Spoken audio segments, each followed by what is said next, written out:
BioNTech SE is a German biotechnology company dedicated to the development and manufacture of active immunotherapies for a patient-specific approach to the treatment of serious diseases.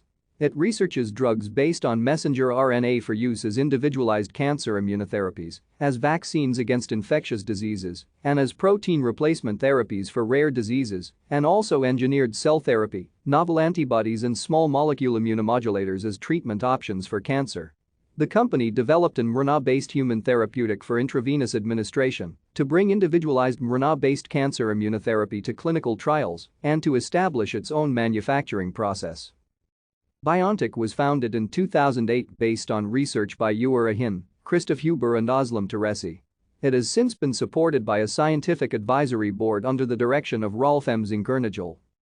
In September 2019, BioNTech signed an agreement with the Bill and Melinda Gates Foundation to develop HIV and tuberculosis programs to identify and develop preclinical vaccine and immunotherapy candidates for the prevention of HIV and tuberculosis infections and for the long-term antiretroviral therapy-free remission of HIV diseases.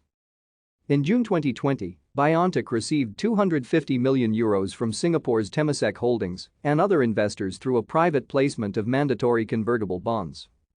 The company is working to develop the BNT162 vaccine against SARS-CoV-2 with Pfizer and Fosun. Pfizer and BioNTech signed contracts to supply 200 million doses of a SARS-CoV-2 vaccine for the EU, 30 million doses for the United Kingdom, 100 million doses for the United States, and 120 million doses for Japan, if proven safe. Thank you for watching. Like and subscribe if you would like to view more of our videos. Have a nice day.